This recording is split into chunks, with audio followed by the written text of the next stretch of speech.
The flowers arrived at 3:30. Dora Fenwick did not notice them at first. She was occupied at the far end of the hall, pressing a damp cloth against the back of Lady Ashmore's neck, while the old woman recovered from the press of bodies and the heat of 200 candles. And the last thing Dora expected in the middle of her evening's duties was to be handed anything at all. It was Mrs. Holt, the housekeeper, who brought them. It was a small bunch of hothouse roses, winter pale and tightly furled, wrapped in brown paper and tied with a length of plain ribbon. Dora received them without expression, because she had trained herself to receive most things without expression. "Left at the servants' entrance," Mrs. Holt said. "No card." She gave Dora a look that carried several years' worth of quiet concern in it, then withdrew. Dora set the roses on the sideboard and did not open the paper until Lady Ashmore's breathing had steadied and the woman had been steered to a chair with a glass of ratafia.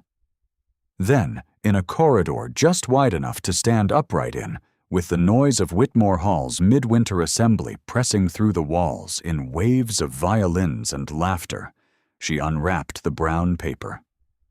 Nestled among the stems, folded twice and sealed with a plain wafer, was a small card. She did not recognize the hand.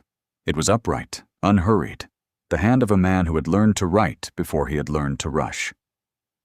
The words were few. "Leave the hall before midnight." No signature. Nothing else. Dora stood in the corridor for a long moment. The violins went on. Someone in the ballroom laughed too loudly, and the sound traveled through the plaster, and she felt it in the bones of her wrist. She folded the card again, tucked it into the pocket of her plain gray gown, and went back to her duties. She told herself it was nothing. She told herself this several times on her way back to the ballroom. She did not leave before midnight. It would be a mistake to say that she had always been the kind of woman who stayed too long at her post. There had been a time, not so many years before, when she had been the kind of woman who arrived as a guest, who was offered a glass of champagne at the door, who had a mother alive to straighten her hem. That time had passed with the swiftness of seasons. Her father, Mr. Edmund Fenwick of Sutton Grange, had died in the spring of her 22nd year, and left behind him, folded neatly in the same desk drawer as the household accounts, a debt of £4,800. The estate was entailed. The creditor was patient but clear. There was a cousin somewhere in the north who would inherit the Grange by Michaelmas, and Dora had 4 months to make other arrangements. Other arrangements had meant Lady Ashmore. Lady Ashmore was 67 and sharp and had 3 times the social acuity of women half her age, and she required a companion who could read aloud without stumbling, manage a correspondence in tolerable French, and navigate a ballroom without causing embarrassment. Dora could do all 3. The position paid enough to secure her lodging and a small annual sum that could be saved if she was careful. She was always careful. The season's assemblies at Whitmore Hall were the jewel of the county, and Lady Ashmore attended them without fail. This meant Dora attended them too, pressed into the margins of every room, watching the season conduct its business around her with the particular visibility of the invisible. She had attended 4 in 3 years. To the room, she was Lady Ashmore's girl. The woman who stood near the door, who fetched things, who knew not to speak unless spoken to, and who would not, under any circumstances, be spoken to. She was 25 years old, and she wore gray because it did not show wear, and she had not danced in 4 years, and on the whole, she had made her peace with this. Or so she believed on most evenings. This particular evening was making her belief uncertain. She had first seen the Earl of Dunmore at his own entrance, 40 minutes before the roses arrived. She had noticed him the way she noticed all things of significance in a room. She watched quietly. From a position that gave her clear lines of sight, he was tall and spare, with dark hair cut close and an expression that seemed to have been arranged, many years ago, into a state of permanent composure. He wore a navy tailcoat with the ease of a man who had forgotten he was wearing it. And his cravat was immaculate, and he stood at the threshold of the room for a full 10 seconds before anyone approached him, which was unusual for a man of his rank. The Countess of Whitmore's daughter, Miss Cecily Whitmore, was brought to him before he had taken 4 steps into the hall.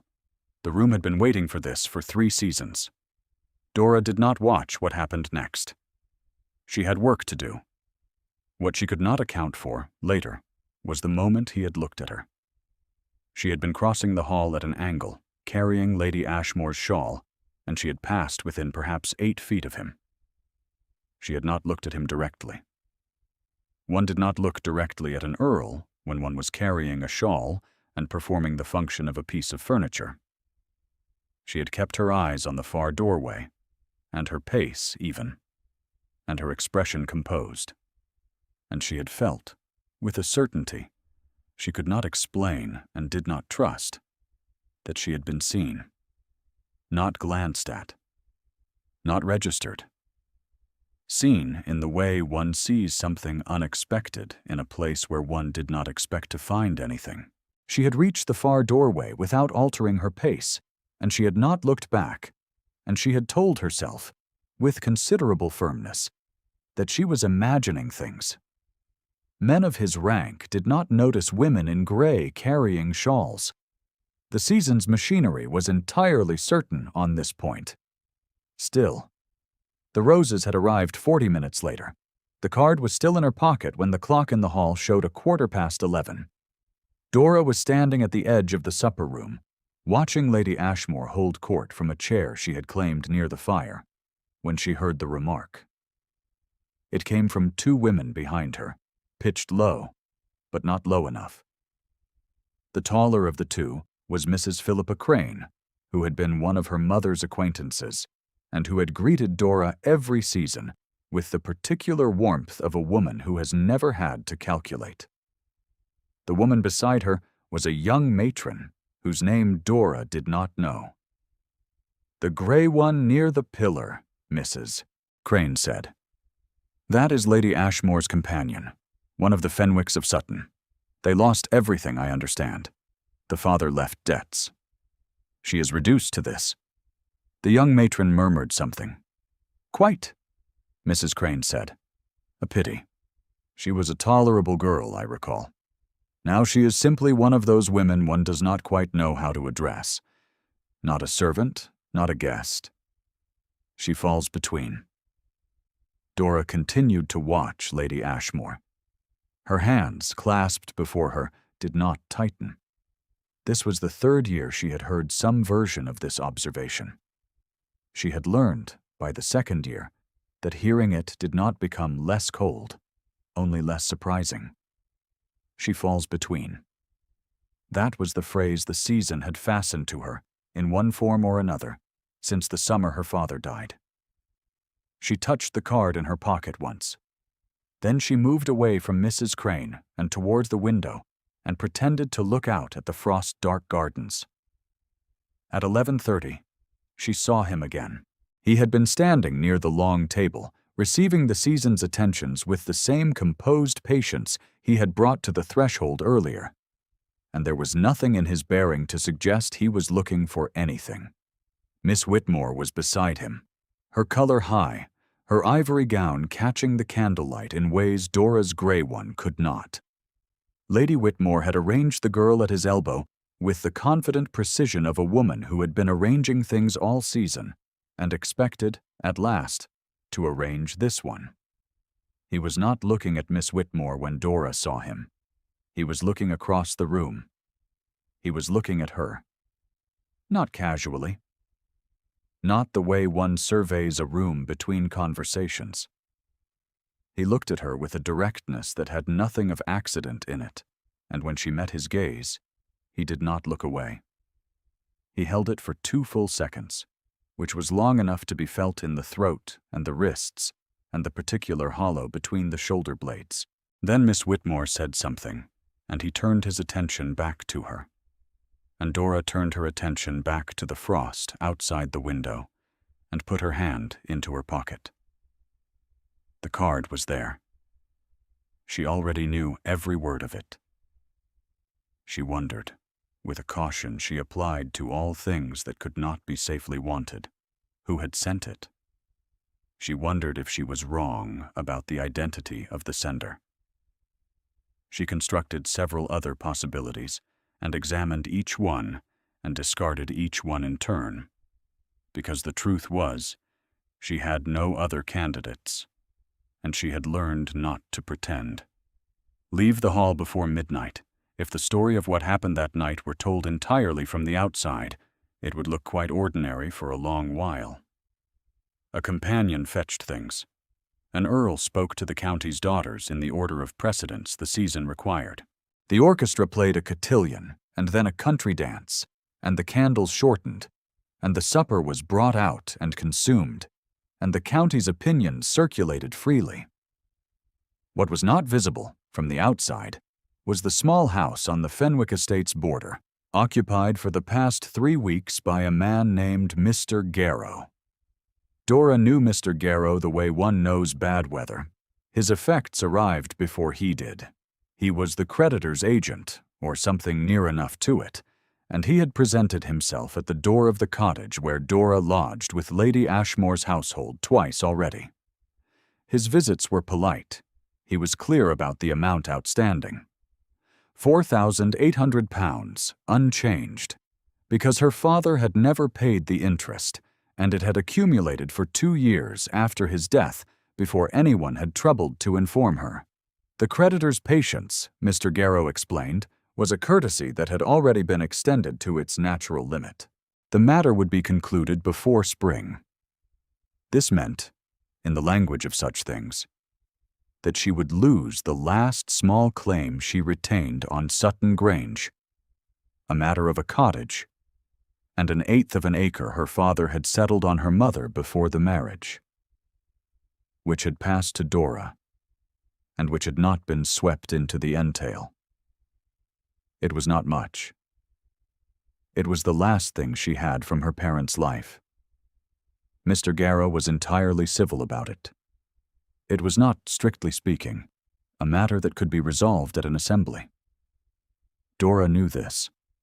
She carried it the same way she carried the rest of the season's pressures, compressed into the space between her shoulder blades, not permitted to alter her posture.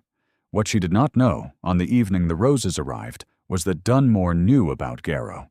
She found this out at 11:15, when Lady Ashmore beckoned her close and said, in a voice arranged to carry no farther than Dora's ear, "His lordship's man has been speaking with Mr. Garrow 3 days ago.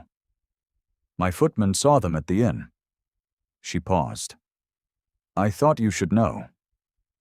Dora looked at the fire. The fire gave her nothing. "I do not know what it means," Lady Ashmore added. She said this in a way that suggested she had several ideas about what it meant, and that she considered Dora capable of managing those ideas herself. Dora nodded once and said, "Thank you, my lady," and withdrew to the edge of the room, and pressed her hand flat against the card in her pocket, and tried to think clearly. She could not think clearly. This was not a thing she was accustomed to. If you have ever been told, quietly and by many sources over several years, that you do not register, that you fall between, that you are a presence the room has decided to overlook, then you will understand what it costs to believe that you have been seen by someone who had no practical reason to look. The cost is not joy at first. The cost is the careful dismantling of the belief you had assembled in order to survive being overlooked. She had built that belief with some care, and she was not prepared to dismantle it on the evidence of a held gaze and an unsigned card and a housekeeper's report about 2 men at an inn. She was, perhaps, the last woman in that room who truly understood what was at risk in what she suspected. Not her comfort, not her social position, which was already a polite fiction. Her last remaining piece of her parents' world which hung on the actions of a creditor's agent and an earl she had never spoken to. The clock read 11:42. 11. She touched the pocket of her gown and made a decision she would not, for another 10 minutes, admit she had made. She went to find Lady Ashmore to bid her good night, which she phrased as a headache, and Lady Ashmore looked at her with the full weight of 67 years' experience and said, "Go then."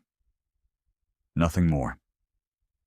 She walked out of Whitmore Hall at 11:53. The night was very cold. January in that county produced a particular quality of cold, low and still and edged with the smell of the frozen river, and the torches at the entrance to the hall pushed warmth only a few feet in any direction. She stood on the broad stone step and let the cold settle around her, and waited, with her hands clasped and her chin up, for whatever was about to happen. What happened was that the Earl of Dunmore stepped through the door behind her 17 seconds later. He did not speak immediately. He came to stand beside her on the step, at a proper distance, and looked at the frozen drive and the bare-limbed elms beyond it, and said nothing. His breath made a small cloud and dispersed. Hers did the same. "You came," he said at last. His voice was low and level, the kind that did not require volume to carry. "You did not sign the card," she said. A pause. "No. I was not certain it was from you." "I know." Another pause. "Were you uncertain?" She considered lying. "No," she said. He turned to look at her then, and in the light of the torches she could see the quality of his attention, which was the same quality she had felt across the crowded room, concentrated and unhurried, entirely uninterested in performing itself for any audience. His face, at this proximity, held a gravity she had not expected.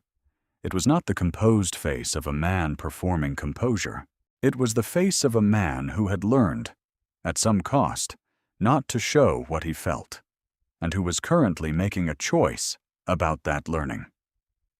"I would have spoken to you inside," he said. "I could not manage it without giving the room something to say about you." Dora was quiet for a moment. "The room already has things to say about me." "I know what it says." His jaw was set.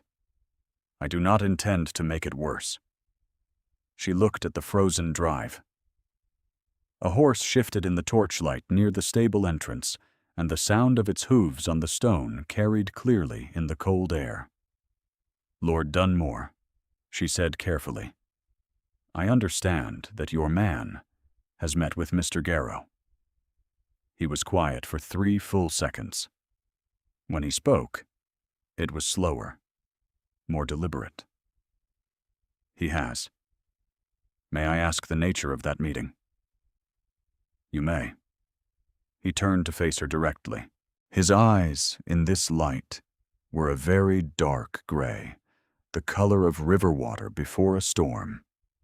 "I had him settle the debt." The cold air went very quiet around her.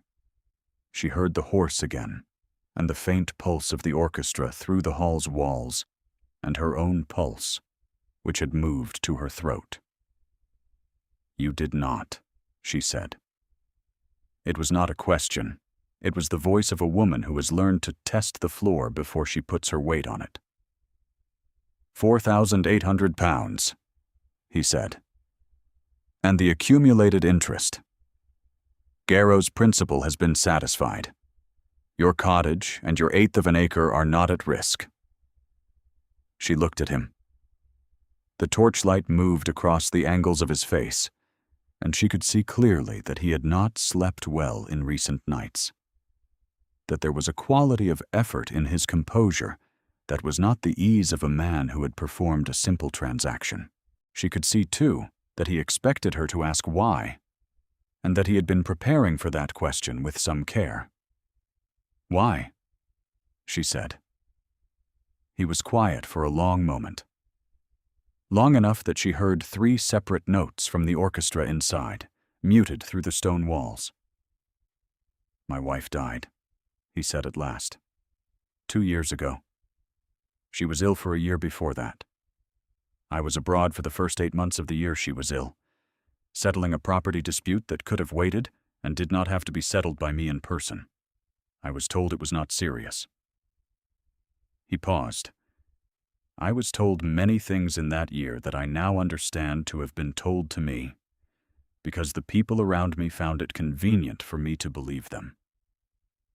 Dora did not speak. She waited with the particular stillness of a woman who knows that what someone chooses to say next, and how they choose to say it, is more true than anything else they might tell her. I came home when she was already past the point where it mattered whether I had come, he said. She never said so. She did not reproach me.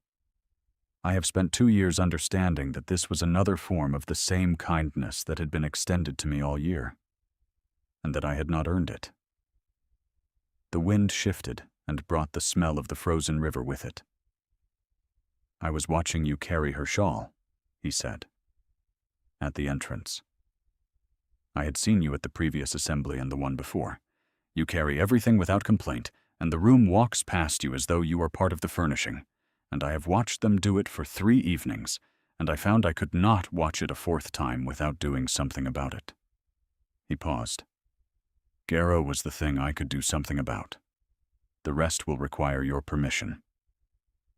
Dora stood in the cold for a long moment. The card was still in her pocket. She was aware of it the way one is aware of a coal that has been in one's hand long enough to become warm. You do not know me, she said. It was not an accusation.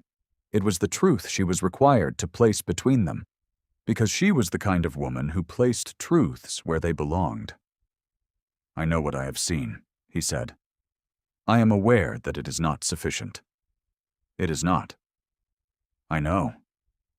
He was looking at her steadily. I am not asking you to disregard that. I am asking whether you will permit me to address it. A breath. Properly.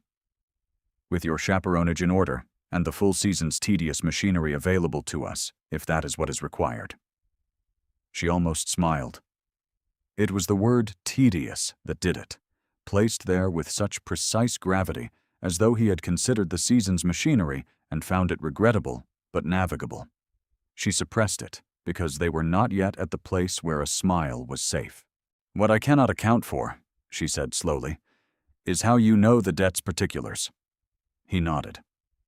My solicitor made inquiries. I asked him to. Before this evening? Yes. Before you sent the roses? Yes. He paused. Before the previous assembly? I sent my man to Garrow then. I sent the card this evening, because I wished to speak to you without the room present, and I could not do that if you left before I had the chance. A pause. The warning was self-interested. I am aware of that. Dora looked at him for a long time. She was cataloging him the way she cataloged everything, with the patient, precise eye of someone who has learned that first impressions are the season's property, and the truth belongs to long observation. He stood at proper distance.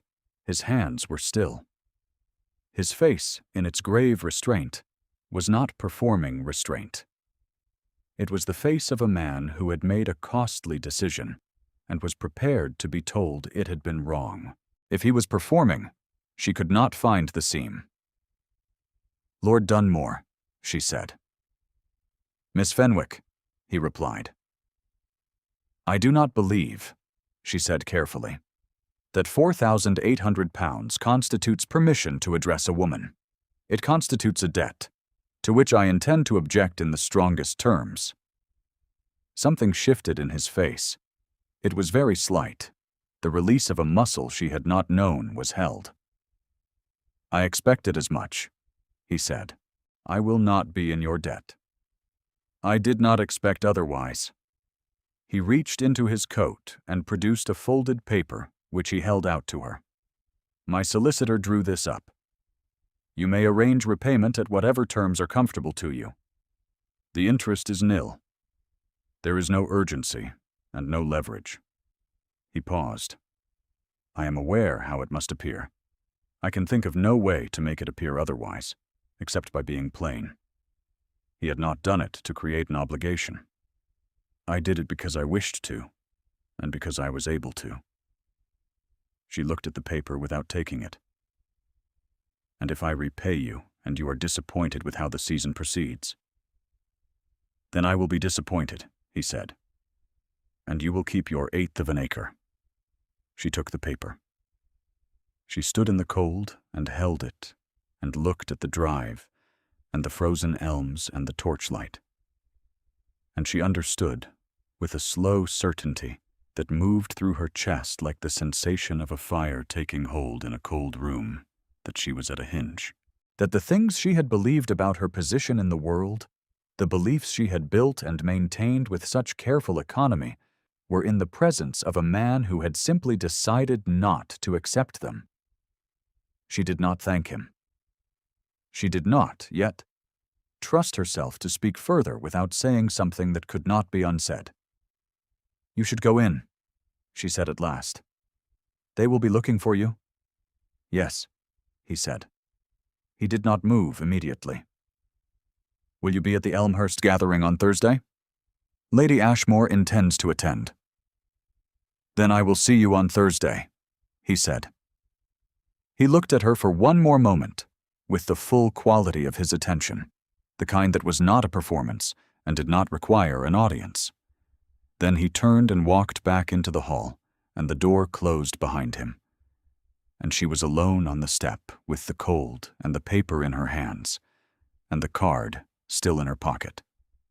The orchestra played something slow and formal inside. Dora stood in the dark and let herself feel what she had been carrying all evening.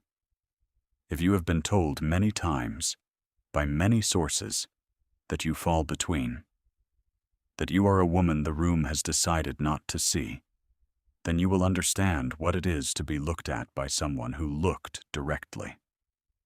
Not through you, not past you, at you, with a specific and considered attention that had nothing to do with your station or your gown or the function you performed in the room. She had felt that twice tonight. Once across a crowded hall, and once on a dark step in January, with the frost settling on the gravel.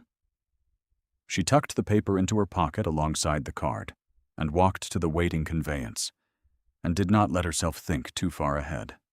Thursday, she thought. Thursday would tell her something. The Thursday gathering at Elmhurst was smaller than the Whitmore assembly.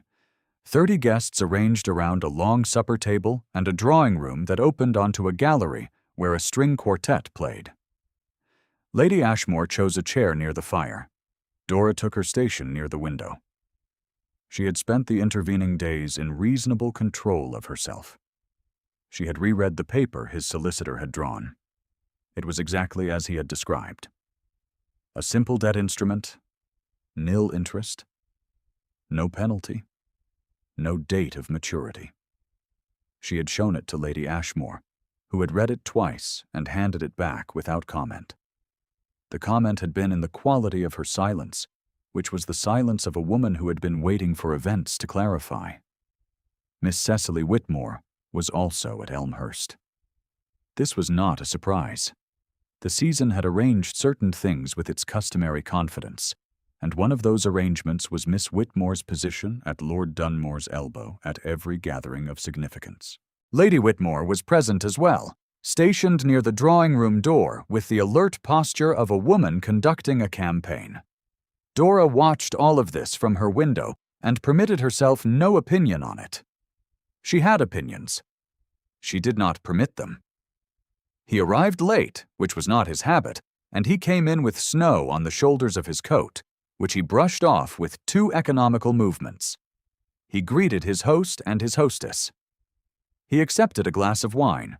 He stood for a moment in the center of the room doing what he always did, which was to compose himself for the evening's demands with a thoroughness that looked like stillness. Then he looked across the room and found her. Not casually. Directly. She looked back. She did not look away. Miss Whitmore spoke to him and he turned, and Dora turned her attention back to the window. The frost had returned, and the garden beyond the glass was dark and trimmed with it. The evening passed in its ordered way. Supper was served and consumed with the usual conversation. Lady Ashmore held Dora at her side through the first half of the meal, and at the second remove sent her to bring a glass of barley water, which required Dora to cross the length of the supper room. She was on her way back when Lady Whitmore intercepted her. It was done very smoothly, the way everything Lady Whitmore did was done. A slight turn, a hand raised, an expression of warm social pleasure that had been calculated to the half-inch. "Miss Fenwick," she said. "How pleasant. You accompany Lady Ashmore this evening?" "I do, Lady Whitmore," Dora said. She held the barley water carefully. "Devoted of you." Lady Whitmore's fan moved once. "Lady Ashmore is fortunate in her companion, though I confess I wonder sometimes as her friend whether it is quite the best use of your years." A smile. "You were a Fenwick of Sutton, as I recall." "I was," Dora said. The smile held its shape. "One hears things, of course. The Garrow business. I understand the situation has been resolved, which must be a relief."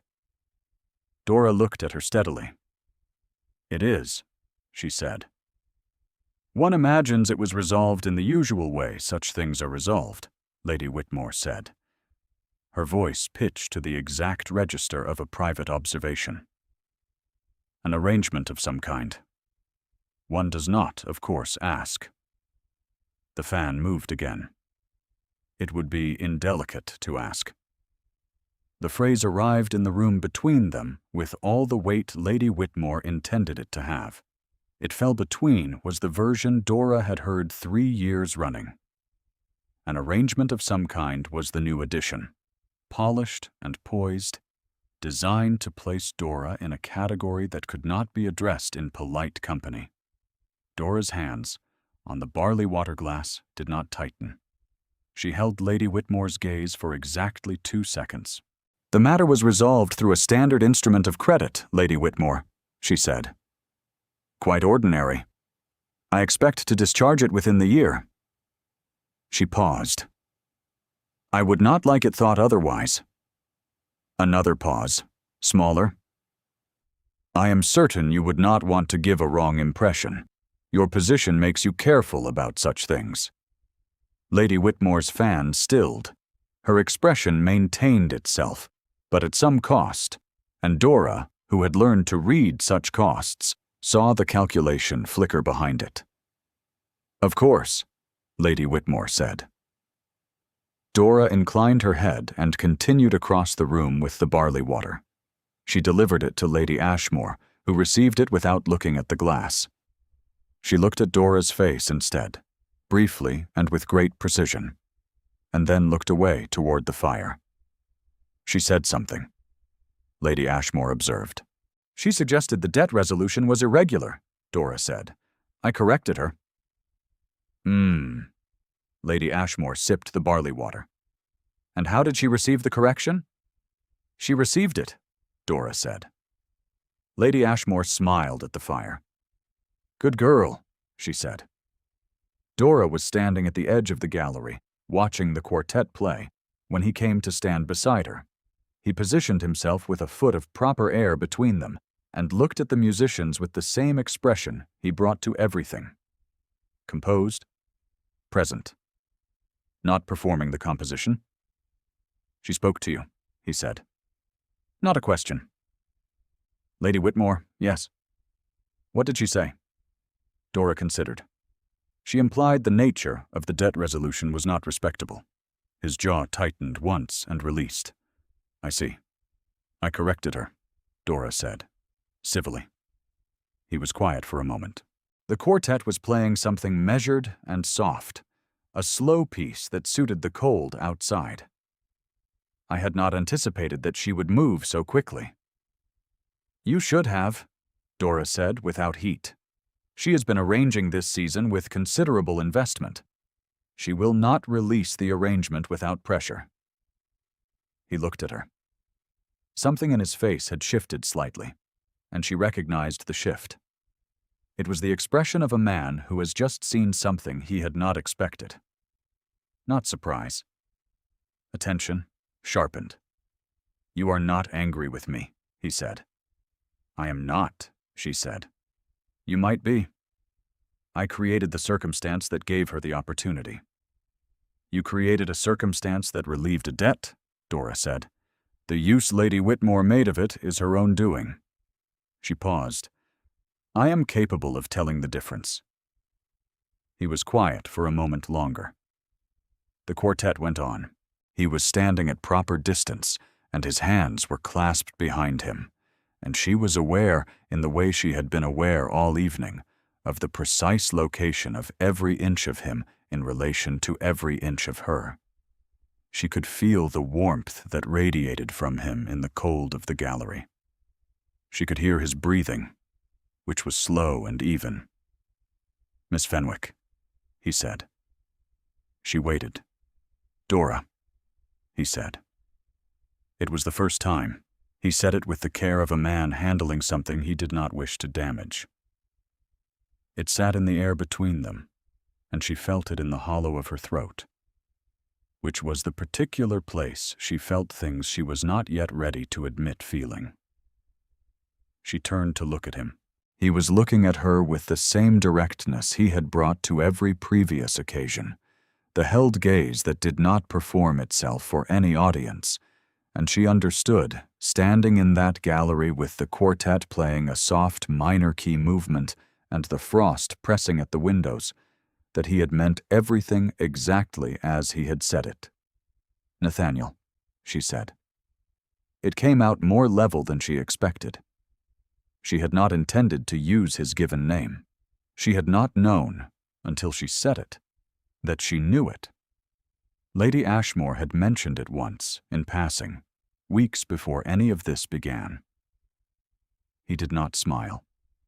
Something eased in him, the way something eases in a house when the wind that has been pressing at the walls for several days finally drops, and the silence afterward has a quality the noise had not permitted. "Thursday was useful," he said. "It was," she said.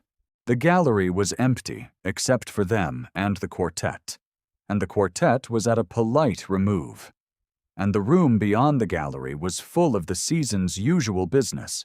Dora stood in the cold and held his gaze, and let herself feel, fully, and without her usual careful economy, the weight of being looked at by someone who had looked, it seemed, for some time, who had sent a man to settle a debt before he had sent a card, because he had understood without being told that the debt was the more urgent matter.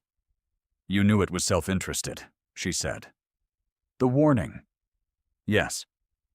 You told me so. I prefer to be plain about my own character." He paused. "Particularly when my character is not entirely admirable." She considered him for a moment.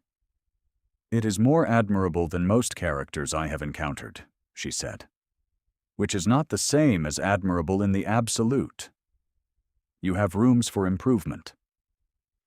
He looked at her with an expression she could not quite name.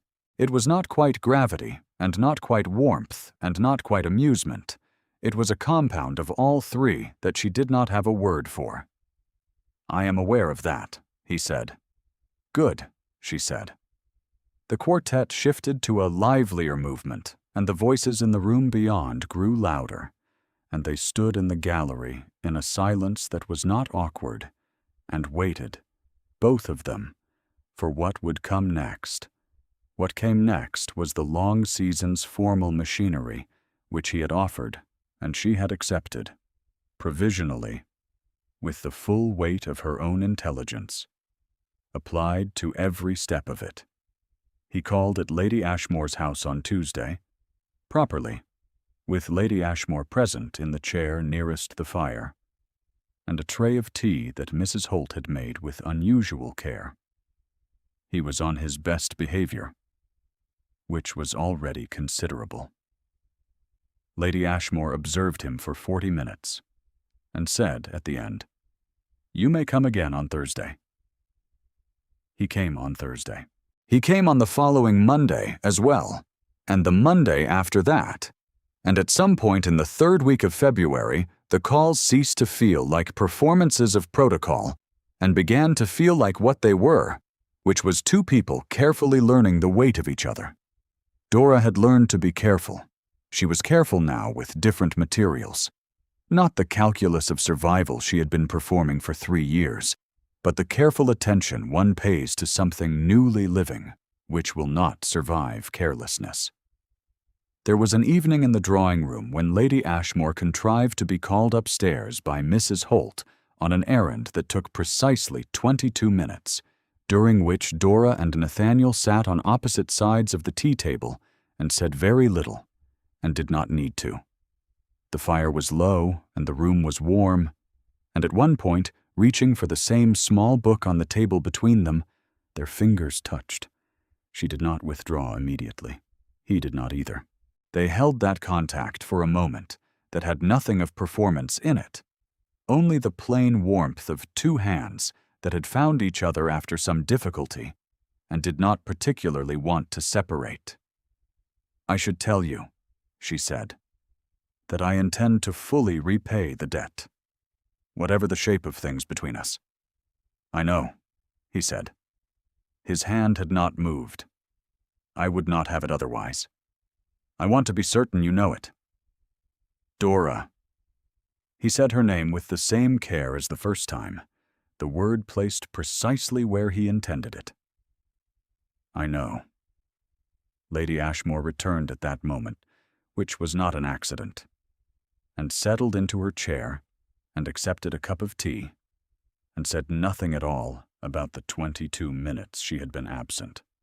Her expression, when she thought no one was watching, was that of a woman who had arranged things to her satisfaction and intended to say nothing of the kind. The season's machinery, when it finally turned in the open, turned all at once. It was at the Hadwick Ball, the last large gathering of the season, that Lady Whitmore chose to speak. She did it in the south drawing room, where Dora had brought Lady Ashmore for the half-hour's rest the older woman required after supper. And she did it in a voice she had not bothered to lower, with 3 other women present. "Lord Dunmore's attentions," she said, addressing the room rather than any particular person in it, "are a puzzle to all of us who have observed them. One cannot help but feel that a man of his station requires rather more guidance than he has been willing to receive." A pause. "One hopes his friendship with Miss Fenwick does not cost him more than he is able to afford. She is, after all, the kind of woman who receives and does not give, in the nature of such arrangements." The room was silent for a moment. Lady Ashmore's fan opened. She did not speak. She was waiting, with the patience of a very experienced woman, for Dora to manage the situation herself. Dora looked at Lady Whitmore. The older woman's expression was arranged in a look of social concern that had been calibrated to the last degree. "Lady Whitmore," Dora said, with the same composure she brought to everything that needed managing, "I believe you have mistaken the nature of the friendship you describe. I am not in the habit of receiving without giving. I am in the habit of being precise about what I am owed and what I owe, which is perhaps an unusual quality in this particular room, but which I do not intend to abandon." She paused. "The debt you allude to is a matter of a standard instrument of credit," she said, "which I expect to settle in full before Easter. I have Lord Dunmore's solicitor's confirmation of the terms. I do not think there is much ambiguity in the situation." Another pause. "If you have information that contradicts this, I would welcome it. I find I am generally glad to have the correct information, whatever it may cost." Lady Whitmore's fan had stilled. The room, which had been holding its breath, released it in small increments. One of the other women looked at her hands. Another looked at the fire. "I am sure," Lady Whitmore said in a voice that had lost some of its arrangement. "That the matter is as you say." "I am confident that it is," Dora said. She returned her attention to Lady Ashmore, who was looking at the fire with the expression of a woman who had just witnessed something she intended to file away for future reference. He had not been in the room for that exchange. He was in the ballroom when she found him later, standing at the edge of it in the manner she had come to know, composed and present, waiting for events to present themselves. She came to stand beside him, and he turned his head and looked at her with the full quality of his attention. "Lady Whitmore," she said. Something moved through his face. It was not anger exactly. It was the expression of a man who has understood what has been said and has decided, with some force, what to do about it. He crossed the room in 4 deliberate strides. She had not asked him to. She had not indicated by anything in her posture or her phrasing that she required it. She watched him cross the room with his particular composed authority and come to a halt near the south drawing-room door, where Lady Whitmore had emerged with 2 of the women from earlier, and she watched him say something to Lady Whitmore in a voice too low to carry across the ballroom. She watched Lady Whitmore listen. She watched the expression on Lady Whitmore's face shift, once, from confidence into something quieter. Not humiliated. Corrected. The displacement of a woman who has been told, plainly and without cruelty, that the arrangement she believed she was managing had already been resolved by the participants, and that her management was no longer required. He came back to her.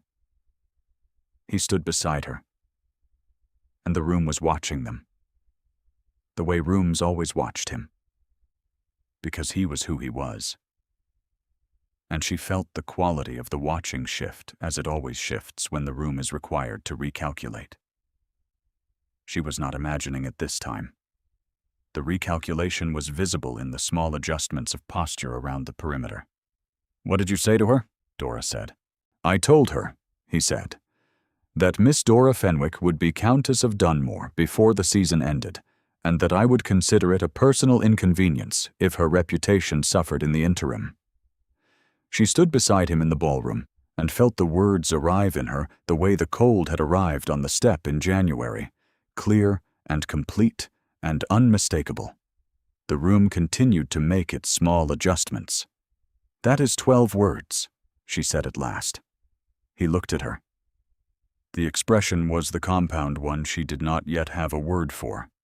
Gravity and warmth, and something that was almost, very nearly, amusement. "I counted." She looked at him.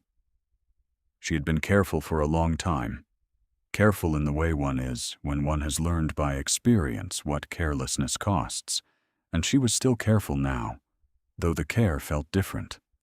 It felt like the care one takes with something worth protecting, rather than something already fragile. "I told you," she said, "that you had rooms for improvement." "I am aware," he said. "This is one of them." "Yes." A pause. "Are you telling me to unsay it?" She looked at the ballroom, at the recalibrating room, at the season doing what it always did, which was adjust to the fact of rank and choice. "No," she said. He said nothing. The music played. They were married in March, at the small parish church near the Grange where her father was buried, because Dora had asked for it, and he had arranged it. The stone church was cold, and the light through the old windows was gray and clean, and Lady Ashmore sat in the first pew with her good mantle and her best bonnet, and Mrs. Holt stood at the back with her handkerchief. There was no crowd. There were no diamonds. There was only the vicar's voice in the quiet church and the smell of winter stone, and, at the window nearest the altar, a small bunch of hothouse roses that Mrs. Holt had placed there that morning, pale and tightly furled, the same as the ones that had arrived wrapped in brown paper on a January evening. She saw them when she turned after the final words, and she felt, in that moment, the particular warmth of a thing returned.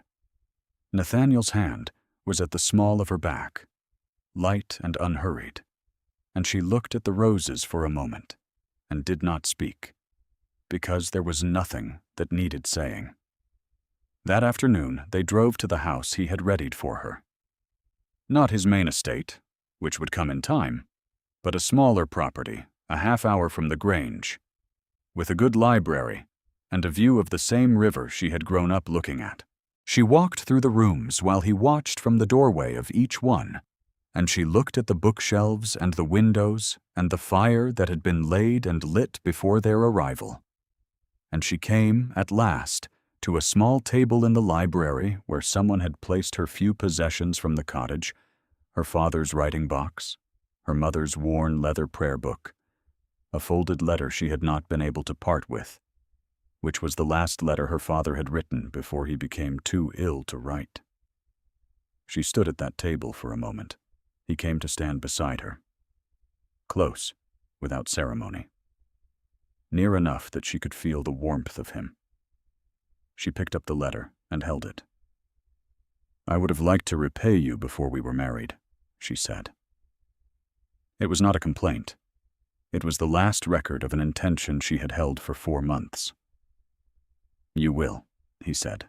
His voice was level and warm and entirely certain. "You will repay me for many years. It will be no hardship to wait for the money." She looked at the letter in her hand and felt, in the library with the fire and the winter river outside the window, that the thing she had been building for 3 years, the careful structure of expectations that a woman builds when the world has told her she falls between, had been replaced by something she had not known how to want. She set the letter down on the table beside the prayer book and the writing box. He put his hand over hers. Not a gesture, a fact, quiet and specific. The kind of thing that does not require an audience. The fire made its sound in the grate. Outside, the river ran dark and cold under the January-turned March sky, and the roses at the church were the color of the winter light, and the letter stayed on the table where she had put it, and she did not need to carry it anywhere anymore. If this story has moved you at all, carry it quietly. That is where it belongs.